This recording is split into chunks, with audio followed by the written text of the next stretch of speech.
8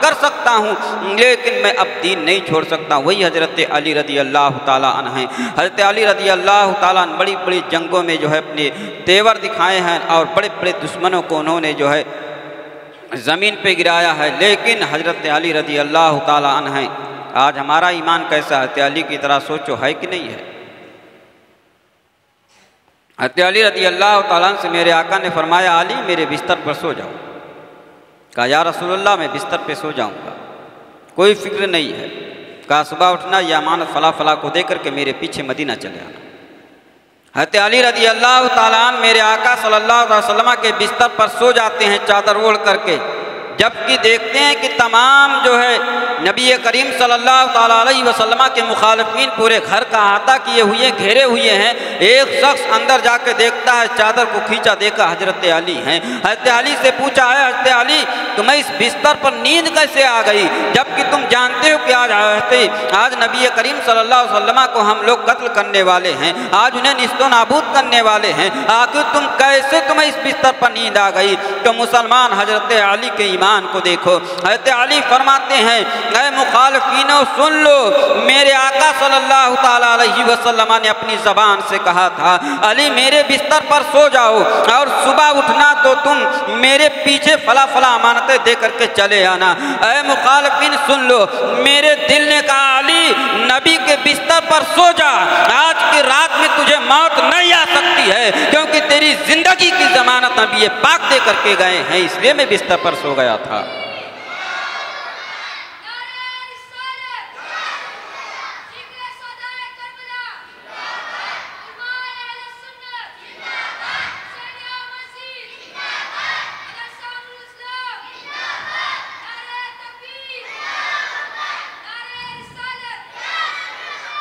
وہی حضرت علی ہیں، ایمان لے کر آتے ہیں. میرے آقا نے فرمایا علی تم میرے ساتھ نہیں چل سکتے ہو. کہا آقا میں ہر موڑ پہ آپ کا ساتھ دوں گا، ہر امتحان میں آپ کے ساتھ رہوں گا. کہا اپنے لختے جگر کی قربانی دو گے میرے دین کے لیے؟ کہا ہاں وہ بھی دے دوں گا. کہا اپنی جان قربان کرو گے میرے دین کے لیے؟ کہا اپنی جان بھی قربان کر دوں گا.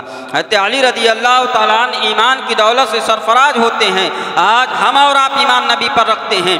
نبی نے فرمایا نماز پڑھو جہنم سے بچ جاؤ گے، لیکن ہم اور آپ نماز نہیں پڑھتے ہیں. حضرت علی سے میرے آقا نے فرمایا تھا علی بستر پر سو جاؤ، تو علی فرماتے ہیں مجھے اس رات میں موت نہیں آ سکتی، میری زندگی کی ضمانت میرے آقا دے کر کے گئے ہیں اور تمہیں ضمانت میرے آقا دے رہے ہیں. اے میرے کلمہ پڑھنے والوں میرے امتیوں، جب تم نماز پڑھو گے مجھ پر ایمان رکھو گے جہنم تمہیں چھو نہیں سکتی ہے، میرے آقا نے فرمایا ہے. لیکن ہم اور آپ ہیں نبی کریم صلی اللہ علیہ وسلم کا کلمہ ضرور پڑھتے ہیں لیکن ہم نبی کے کردار کو نہیں اپناتے ہیں، نبی کے اخلاق کو نہیں اپناتے ہیں، نبی کی سیرت کو نہیں اپناتے ہیں. میرے آقا کی آنکھوں کی ٹھنڈک دو چیزوں ہیں، ہم نے دو چیزوں کو بھی چھوڑ دیا، اسے بھی نہیں اپنایا ہے. حضرت علی رضی اللہ تعالیٰ عنہ سے میرے آقا صلی اللہ تعالیٰ علیہ وسلم کی بیٹی حضرت فاطمہ رضی اللہ تعالیٰ عنہ ہیں. حضرت فاطمہ رضی اللہ تعالیٰ عنہ کہ رشتے کے لیے بہت سارے رشتے آتے ہیں لیکن میرے آقا نے فرمایا نہیں، جب تک رب کا حکم نہیں ہوگا میں شادی حضرت فاطمہ کی نہیں کر سکتا ہوں. میرے آقا نے فرمایا تھا حضرت فاطمہ میرے جسم کی ٹکڑا ہیں، بہت ہی محبت کیا کرتے تھے حضرت فاطمہ سے. نا حضرت علی رضی اللہ تعالیٰ عنہ سے حضرت علی رضی اللہ تعالیٰ عنہ سے شادی کرتے ہیں میرے آقا صلی اللہ تعالیٰ علیہ وسلم. حضرت علی اس وقت ان کی عمر 21 سال تھی، 21 سال عمر تھی، اور حضرت فاطمہ رضی اللہ تعالیٰ عنہ کی عمر 15 سال، ایک روایت کے مطابق 18 سال، ایک روایت کے مطابق 16 سال حضرت فاطمہ رضی اللہ تعالیٰ عنہ کی عمر تھی. 3 روایتیں، 15 16 18، 3 روایتیں.